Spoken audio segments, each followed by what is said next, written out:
Hey guys, JV here with a commentary on one of Andromeda's unsolved mysteries, the Benefactor. Before we go any further, this is a massive spoiler for this game, and it kind of has a ripple effect to several other parts of the game and the universe at large. So if you have no idea what I'm talking about, you should stop watching now. To start us off, I've gathered a series of clips that lays out the Benefactor's motivations and several other factors. So whether you've seen them already or not, this should be a refresher to get you up to speed. Sam, can we hear that message Garson talked about? Unlocking it now. Rerouting to our private channel. For years, there was a silent partner involved with the initiative. The truth is, I was running out of money. Then a benefactor stepped in. I didn't ask questions. I never met them face to face. That was a mistake. I lied to everyone.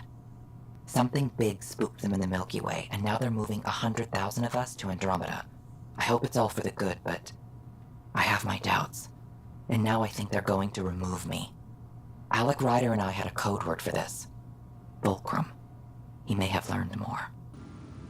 I had a strange meeting yesterday. I thought it would be with Jian Garson, who founded the initiative. But it wasn't. I guess Jian's the visionary, the one who gets everyone excited about the project and drums up publicity. But then this benefactor apparently provides resources and money. And I mean a lot of money. It's a little unusual. But everything about this project is. Interesting. I wonder if Director Tan knows anything about this. Worth talking to him. I accepted the initiative's offer. They're calling me a Pathfinder. There's no other option left. Sam will never happen without their help. Our savings are gone, and no one will return my calls. I am a pariah. There's something strange going on with this benefactor. But Ellen's getting worse. I can't fail her. Let's see it. A moment. There is an added layer of security. What was it Jian Garson said? The code word is Fulcrum. That worked. This is the last memory your father encrypted, from the final planning stages of Hyperion's departure. Yes? I checked around. There might be something to this. If there is a war, the scramble for resources will be on a scale we've never seen before. The chaos will be monumental. We should accelerate our timetable. That will keep the reason quiet. No need to alarm anyone. But the arcs must be underway before any fighting starts. We can't get caught in the crossfire. Agreed. Is there something else? Years ago, you mentioned salvation for a lot of people. You knew this was coming. I knew something was coming. In theory. Shepard made it real. And now that you're right, We'll need a new home. We're going to be all that's left of civilization. Alec, this is Jian Garson. For the record, year 2185. It's about Fulcrum. I'm on the Nexus and we're going into stasis for the voyage. Looks like you're already asleep. I'm very uncomfortable with our benefactor, and the fact that we still don't know who they are, and all these lives in our hands. I should have done something sooner. This is all very troubling, Alec. Let's talk as soon as you reach Andromeda. Jen, I got your message about Fulcrum. It's now 2819. We reached Andromeda but have no sign of the Nexus. I have the same concerns as you. In all likelihood, the Milky Way... Well, something terrible happened there. At least the benefactor spared us from that. But why keep hiding? Something's off. But we've got bigger problems at the moment. Habitat 7 may be a bust. Finding a home is all that matters now. Here's an additional recap to kind of fill in some of these gaps. So Jian Garson founded the initiative, and eventually she ran out of money for it. Then a benefactor mysteriously appeared out of nowhere, offering unlimited funds for this initiative. The benefactor also contacted Scott Ryder separately to join the initiative, so the benefactor is a key part in that. the Benefactor offered to fund Sam to save Ellen if he joined as Pathfinder. So that's why Alec had incentive to join, because the Benefactor offered to save his wife. You know, that's a big deal. And then, of course, later on, when they actually get to Andromeda, we found out that Gian Garson was murdered before the Hyperion hit the Scourge, and Ryder discovers the murder was ordered by the Benefactor. The problem is we don't know if the Benefactor is in Andromeda somewhere, somehow, or if they're back in the Milky Way. And we also learn what happened in the Milky Way. And the Benefactor's motive was the Reapers, at least from the way it's presented. That could be, you know, false to hide something else. But from that private chat with Alec, we see that the Benefactor believed in Shepard before most people did. And so that escalated the project to launch before the Reapers attacked in Mass Effect 3. There's been a ton of talk on my videos, part of the reason why I made this video about who the Benefactor is, because the game does not tell us at the end. This is an unresolved mystery like I explained at the beginning of the video.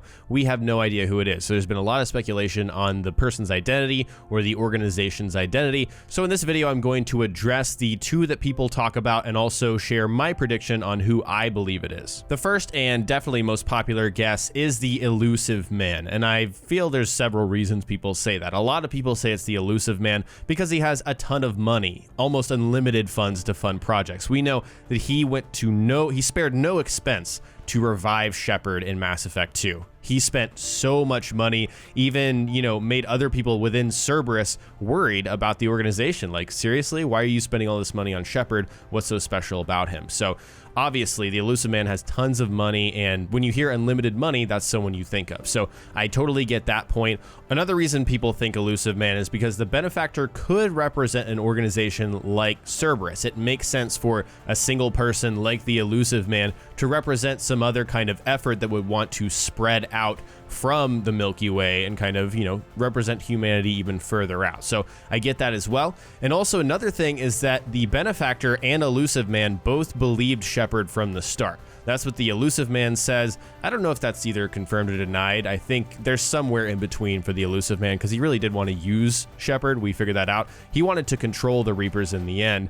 But yeah, there's definitely a connection there between believing in Shepard. That's something that the Benefactor clearly states in that video with Ryder. Another one that makes sense to me is the use of AI. It was very clear that the Elusive Man was willing to use AI to further humanity's cause, whatever that may be, with EDI on the Normandy SR2, and that was something that's really frowned upon in the Milky Way. It's not too far of a stretch to suggest that the Elusive Man would, you know, sympathize with Alec and say, you know what, well, I'm going to help you here because, you know, you need to save your wife, whatever, but also this could further our technological advance for humanity, and researching Sam and actually building this thing, integrating it with a human being could actually help humanity. There is an undeniably strong case for the Elusive Man being the Benefactor, but there's a few conflicts of interest that prevent me from hopping on the bandwagon and saying, yeah, I think it's Elusive Man as well.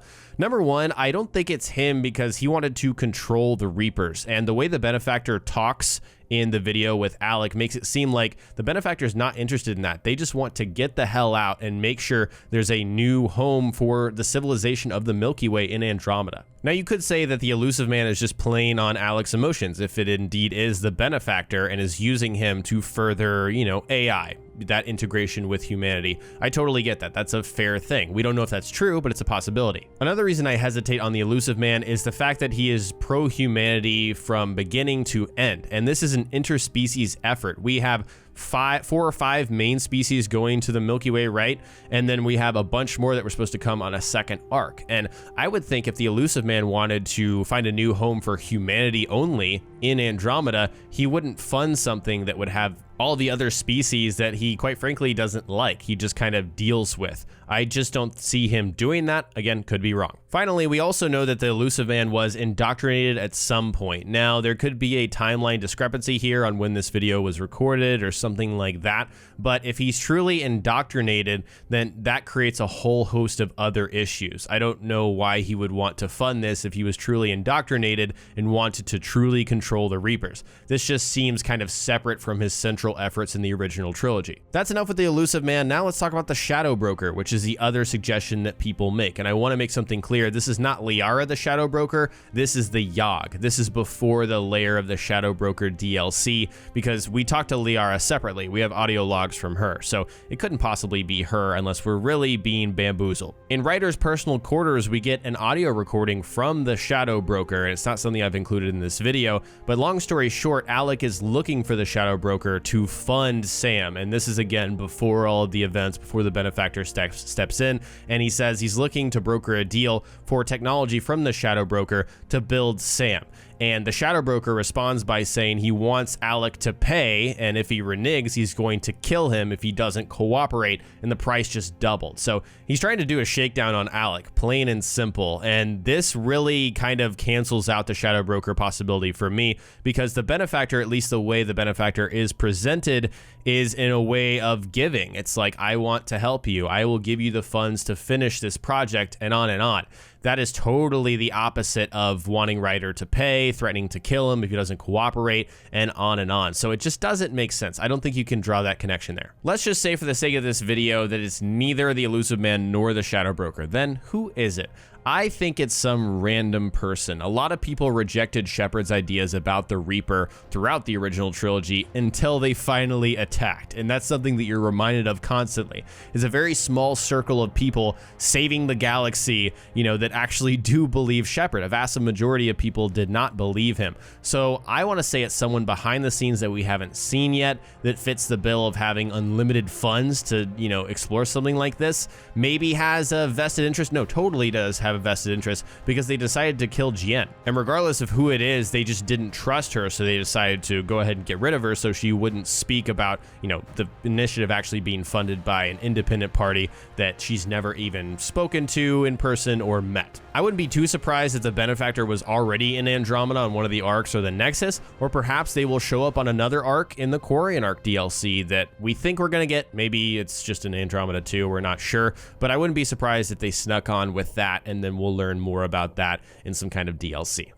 So guys, that is it for the Benefactor. I'd love to hear who you think the Benefactor is in the comment section below. Again, I lean kind of towards the Elusive Man, but there are some conflicts that I talked about. If it's not him, I don't think it's the Shadow Broker, but I think it's someone else. So definitely share who you think it is in the comment section below. If you learned something new or just enjoyed the video, remember to hit that like button. I'd really appreciate it. And don't forget to subscribe for more Andromeda commentaries, future patch looks, and other content like that. We're kind of moving on, but I still will be covering Andromeda long term on new content. So anyways, hope you guys are looking forward to that. Hope you enjoyed the video. Thanks so much for watching, and I will talk to you next time.